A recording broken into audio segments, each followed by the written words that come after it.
இலக்கிய சீரியலில் இன்னைக்கு எபிசோடில் என்னென்ன மாதிரியான அட்டகாசமான விஷயங்களும் சுவாரஸ்யமான விஷயங்களும் நடக்க போகுது அப்படின்றத பற்றி தான் நாம் இப்போது இந்த வீடியோவில் பார்க்க போகிறோம்.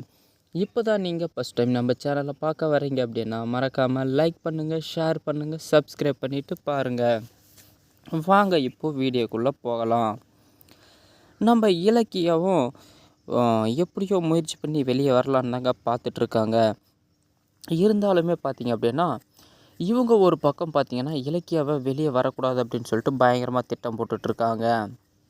என்ன தான் திட்டம் போடுறாங்கன்னு பார்த்திங்க அப்படின்னா, இலக்கிய வெளியே வந்தாக்க இதுக்கு மேலே நம்மளால் இங்கே ராஜ்யம் ஆள முடியாது இந்த வீட்டில் அப்படின்னு சொல்லிட்டு அஞ்சலி இவங்க கணவர் கௌதம் பார்த்திங்கன்னா ஏதோ பண்ணிக்கிட்டு இவளை வெளியே கொண்டு வந்தே ஆகும் அப்படின்னு சொல்லி சுற்றிட்டுருக்கான்.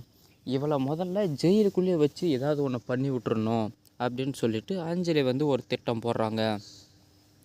இது நம்ம தனியாக பண்ணாலும் ரிஸ்க் அதிகம், நம்மக்கிட்டேயும் அந்த அளவுக்கு பணம் வசதி கிடையாது. இதுக்கு பைரவியை கூட்டு சேர்த்துக்கிட்டால் ஈஸியாக வேலையை முடிச்சிடலாம்.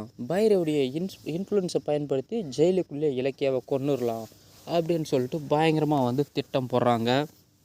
நம்ம அஞ்சலி இந்த விஷயம் எதையுமே தெரியாமல் நம்ம கார்த்திக் அப்பாவித்தனமாக அஞ்சலி சொல்கிற எல்லா விஷயத்தையுமே பார்த்திங்கன்னா நம்பிட்டு சுற்றிட்டுருக்காருங்க. இது எங்கே தான் போய் முடிய போதோ ஒன்றுமே புரியலைங்க. நம்ம அஞ்சலி பார்த்திங்கன்னா இந்த பிளானை பைரவிக்கிட்ட சொல்கிறாங்க. சொல்லும் பொழுது அத்தை நீங்கள் எதுக்குமே கவலைப்படாதீங்க, கௌதம் உங்ககிட்ட சேர்றதுக்கு என்கிட்ட ஒரு பயங்கரமான வழி இருக்குது. இலக்கியாவை ஜெயிலே போட்டாலும் கௌதம் ஏதாவது ஒரு பிளானை போட்டு வெளியே கொண்டு வந்துடுவார். ஆனால் இதை விட ஒரு பயங்கரமான திட்டம் என்கிட்ட இருக்குது. அவளை ஜெயிலுக்குள்ளேயே வச்சு அடித்து தீர்த்து கட்டிட்டோம் அப்படின்னா இதுக்கப்புறம் வேறு வழியே கிடையாது, கௌதம் நிரந்தரமாகவே உங்கள்கிட்ட வந்துடுவான் அப்படின்னு சொல்லிட்டு சொல்கிறாங்க. இருந்தாலும் அதுக்காக போயிட்டு ஒரு கொலை பண்ணுறது தப்பு இல்லையா அப்படின்னு சொல்லிட்டு பைரவியும் கொஞ்சம் யோசிக்கிறாங்க. இதை பற்றியெல்லாம் நீங்கள் எதுக்கும் கவலைப்படாதீங்க, நம்மளுக்கு ஒரு வேலை ஆகணும் அப்படின்னாக்கா அவளை கொன்னுறது தான் பெட்ரு அப்படின்னு சொல்லிட்டு அஞ்சலி எப்படியோ பைரவியை கன்வின்ஸ் பண்ணிடுறாங்க. சரி ஓகே இதையோ ஒன்று பண்ணி தொலை அப்படின்னு சொல்லிட்டு பைரவியும் ஒத்துக்கிறாங்க.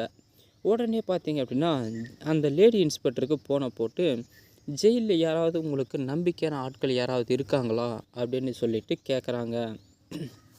என்ன விஷயம் மேடம் அப்படின்னு சொல்லிட்டு கேட்கும் பொழுது இந்த மாதிரி தான் அவளை சும்மா ஒரு 4 தட்டு தட்டணும் மேடம் அப்படின்னு சொல்லிட்டு சொல்கிறாங்க. அதெல்லாம் ஒன்றும் பிரச்சனை இல்லை, நம்ம ஆளுங்களும் இருக்காங்க, உள்ளே வச்சு அடி நிமித்திடலாம் அப்படின்னு சொல்லிடுறாங்க.